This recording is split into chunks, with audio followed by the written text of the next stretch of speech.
जय हिंद साथियों, मैं अपने इस वीडियो में आपका पुनः स्वागत कर रहा हूं। दोस्तों, हम लोग बात कर रहे थे क्लास 9th मैथ दो चरों वाले रैखिक समीकरण। तो मैंने दो चरों वाले रैखिक समीकरण का जो एक्सरसाइज 4.1 है उसका वीडियो ऑलरेडी यूट्यूब में डाल दिया है। अब हम लोग बात करेंगे एक्सरसाइज 4.2 की। तो 4.2 में 4 क्वेश्चन है। आज इस वीडियो के माध्यम से हम इन चारों क्वेश्चनों को डिस्कस करने वाले हैं। तो चर किसे कहते हैं, रैखिक समीकरण क्या है, समीकरण किसे कहते हैं, सारा कुछ हमने फर्स्ट पार्ट में बताया है। तो उम्मीद करूँगा अगर आप 4.2 देख रहे हैं तो इसका मतलब बेसिक वीडियो आपने देखा है।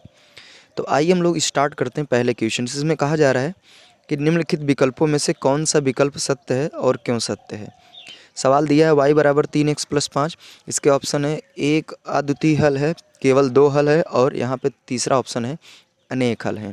तो पहले काम करते हैं, इस सवाल को हम यहाँ पर लिखते हैं। तो यहाँ लिखते हैं y बराबर 3x + 5 है। तो एक काम करिए, इसको इधर लाइए। तो इसको लिख सकते हैं -3x + y बराबर हो जाएगा 5। तो सीधा सीधा सवाल वाले जो ऑप्शन के हिसाब से ये कहना चाहता है कि अगर जैसे मान लीजिए यहाँ पे x और y का मान हम कितने मान रखें ताकि बराबर में 5 ही आए। तो ध्यान देना है कि इसके अनेक मान हो सकते हैं। कोई ज़रूरी नहीं है कि एक ही मान हो कि x का मान ये रखो, y का मान ये रखो तो 5 आए। जैसे एग्जांपल में आपको समझाएं। जैसे मान लीजिए अगर हम x का मान यहाँ पे हम रख लेते हैं, x का मान 3 रख लेते हैं, ठीक। और y का मान हम रख लेते हैं, y का मान हम 1 मिनट 3 3 9, चलिए y का मान हम रख लेते हैं 14, ठीक है। अब देखिए, तो यहाँ पर अगर x का मान हम 3 रखते हैं तो जाएगा 3 गुणे x का मान हमने 3 रखा है +14। अब देखिए इसको हल करेंगे, 3 3 9, तो -9 हो जाएगा प्लस का 14, और घटाएंगे तो कितना आएगा, 5 आएगा। तो कोई ज़रूरी नहीं कि यही x और y का मान है जो 5 देगा, ऐसे बहुत सारे मान हो सकते हैं। जैसे अगर मान लीजिए मैं यहाँ पे x का मान मैं रख देता हूँ, x बराबर 2 रख दिया, ठीक है। x बराबर हमने क्या रख दिया, 2 रख दिया।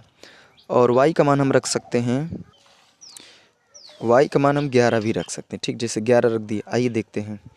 तो यहाँ पर x का मान रखेंगे तो जाएगा -3 गुणे 2 प्लस का 11, 3 दूनी 6 यानी -6 + 11। हल करेंगे तो कितना आएगा, 5। तो यानी कहने का मतलब इसके ऐसे बहुत सारे मान हैं जिसको हम रख के बराबर में 5 ला सकते हैं। यानी x और y का मान कुछ भी रख के हम लोग बराबर में 5 ला सकते हैं। तो यहाँ पे जो ये पहला ऑप्शन है कि एक अद्वितीय हल है, केवल दो हल हैं और अनेक हल हैं। तो न तो एक है न दो है, इसके अनेक हल हैं, ठीक है, ध्यान देना है। अब आइए हम लोग दूसरे क्वेश्चन की ओर चलते हैं। इसमें कहा जा रहा है कि निम्नलिखित समीकरणों में से प्रत्येक समीकरण के हमको क्या करना है, 4 हल लिखना है। तो यहाँ पर जैसे दिया है, पहला सवाल है 2x + y बराबर 7 है। तो हमको क्या करना है, x और y के ऐसे 4 मान लिखने हैं जिसको यहाँ पर रखेंगे तो बराबर में 7 आना चाहिए। तो अब 4 मान आप आसानी से लिख सकते हैं। जैसे यहाँ पे पहला मान मैं लिख लेता हूँ, x बराबर में मान लिया 2, तो 2 दूनी 4, हमको 7 लाना है। तो यहाँ पे y का मान अगर हम 3 रख लेंगे तो 7 आ जाएगा। उम्मीद करूँगा समझ में आया होगा। अगर मान लीजिए मैं x का मान यहाँ पे 3 रख लिया, तो x का मान 3 रखूँगा, 2 3 6, अब 1 जोड़ देंगे, यानी y का मान अगर 1 रख लेते हैं तब भी 7 आ जाएगा। उसी तरह अगर मान लीजिए हम x बराबर हम 4 रख लेते हैं, तो 4 दूनी 8 हो जाएगा, हमको 7 लाना है। तो y का मान अगर -1 रख लेंगे तो 7 आ जाएगा। उसी तरह अगर x का मान लीजिए हम 1 रख लेते हैं, ठीक है, तो 2 × 2 और y का मान अगर 5 रख देंगे तब भी 7 आ जाएगा। तो ये इसके हमने 4 हल लिख लिए। उसी तरह दूसरे क्वेश्चन पे आते हैं। इसमें भी जैसे लिखा है πx + y बराबर 9 है। तो हमको क्या करना है, इसमें x और y के मान 4 मान लिखने हैं जिसको हल करेंगे तो 9 आना चाहिए। तो अगर मान लीजिए मैं x का मान रख लेता हूँ 1/π, क्योंकि देखो अगर इसमें रखेंगे 1/π तो पाई से पाई कैंसिल हो जाएगा, इधर बचेगा 1। अब हमको 9 बनाना है, तो यहाँ y का मान अगर हम 8 रख देते हैं तो 9 बन जाएगा। उसी तरह फिर हम अगर x बराबर हम अगर लिखते हैं 2/π, अगर हम 2/π लिखते हैं तो यहाँ हो जाएगा पाई से पाई कैंसिल हो जाएगा, इधर बचेगा 2। अब 2 में हम अगर 7 जोड़ देते हैं तो 9 बन जाएगा। उसी तरह x बराबर हम लिख सकते हैं 3/π, तो 3/π लिखेंगे तो यहाँ पे y का मान हम लिख सकते हैं 6। उसी तरह x का मान अगर हम रखते हैं 4/π, तो y का मान यहाँ पे हमको रखना पड़ेगा 5। तो ये भी इसके 4 मान हमने निकाल दिए। अब उसी तरह लास्ट वाला क्वेश्चन इसमें जो है, इसमें x बराबर दिया 4y। तो यहाँ पे अगर जैसे मान लीजिए x का मान हम रखते हैं 4, ठीक है, x का मान हम 4 रखते हैं, तो y का मान हमको रखना पड़ेगा 1, क्योंकि देखिए अगर x का मान इधर 4 रखेंगे तो और y का मान 1 रखेंगे तो 4 1 का नाम 4, दोनों पक्ष बराबर हो जाएगा। उसी तरह अगर मान लीजिए मैं x का मान रख देता हूँ 8, तो y का मान मैं 2 रख देता हूँ, क्योंकि 2 रखूँगा तो 8 8 बराबर हो जाएंगे। उसी तरह अगर मान लीजिए x का मान मैं 12 रख दिया, x का मान 12 रख दूँ तो y का मान 3 रख सकता हूँ। मान लीजिए अगर x का मान मैं 16 रख देता हूँ तो y का मान मैं 4 रख सकता हूँ। तो ये भी इसके 4 हल हो गए हैं।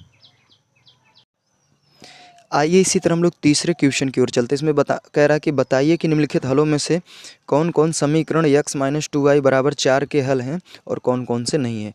तो सीधा सीधा कहना ये चाहता है कि यहाँ जैसे लिखा है x - 2y बराबर 4 है, तो ये देखिए यहाँ पे x y के मान रखे गए हैं। तो हमको क्या करना है, नहीं x y, देखिए पहला जो रहेगा वो x होगा, दूसरा y होगा, तो इन मानों को हमको रख के बराबर में 4 लाना है। तो देखेंगे इसमें जिसमें 4 आ जाएगा वो हल होगा, जिसमें नहीं आएगा वो नहीं होगा। जैसे पहले में अगर देखें तो x का मान 0 - 2, y का मान 2, तो यहाँ देखिए इधर 4 है तो ये जाएगा -4 बराबर 4। तो यहाँ पे देखिए बराबर तो आया ही नहीं, इधर माइनस में आ गया, इधर प्लस में, तो ये पहला वाला नहीं है। दूसरे वाले की बात करते हैं, तो यहाँ पे x का मान 2 रखेंगे, 2 - 2 गुणे y का मान रखेंगे 0 बराबर 4, तो यहाँ हो जाएगा 2 जिक के 0 हो जाएगा बराबर 4, तो यानी 2 में से 0 घटाएंगे 2 आएगा और बराबर में 4, तो इसमें भी नहीं हो रहा है, तो ये भी ये भी गलत है। अगर तीसरे ऑप्शन की बात करते हैं, तो तीसरा ऑप्शन में जैसे x का मान लिखा है 4, तो यहाँ पर रखेंगे 4 - 2, y का मान 0 बराबर 4, तो ये तो 0 हो जाएगा, तो यहाँ जाएगा 4 बराबर 4। तो यहाँ पे जो तीसरा ऑप्शन है ये सही है, यानी इसका ये क्या है, हल है। उसी तरह इसको भी रख के देख लेते हैं। तो यहाँ पे अगर x का मान हम √2 रखते हैं -2, y का मान हो जाएगा 4 √2। अब देखते हैं बराबर में क्या 4 आएगा, तो यहाँ हो जाएगा √2, 2 गुणे में करेंगे तो जाएगा -8 √2। अब देखिए 2 अंडर में से 8 अंडर घटाएंगे तो ये आएगा फाइनली -7 √2, जो कि 4 नहीं आया है, तो ये भी नहीं होगा। उसी तरह आप इसको देख लीजिए, अगर यहाँ पे x का मान 1, y का भी मान 1 रखेंगे तो यहाँ हो जाएगा 1 - 2 गुणे 1। अब देखते हैं बराबर में 4 आएगा, तो 1 - 2 1 का 2, और यहाँ पे -1 आ रहा है, तो ये भी नहीं होगा। तो कहने का हम लोग सीधे सीधे यहाँ पे जो ऑप्शन नंबर 3 है यही इसका हल है, बाकी और इसमें से इसका कोई हल नहीं है।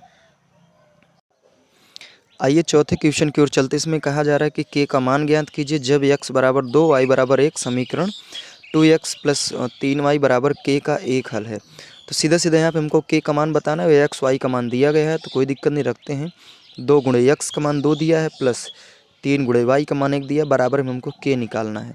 तो 2 दूनी 4 प्लस 3 का 3 बराबर हो जाएगा k, 4 3 7, यानी k का मान जो आएगा वो फाइनली 7 आ जाएगा। तो उम्मीद करूँगा दोस्तों यहाँ पे जो एक्सरसाइज 4.2 थी, इसके 4 क्वेश्चन थे, सारे क्वेश्चनों को हमने डिस्कस करने का प्रयास किया और अच्छी तरीके से आपको समझाया भी। तो दोस्तों अब इसी तरह मिलेंगे अगली वीडियो में, तब तक के लिए जय हिंद, वंदे मातरम।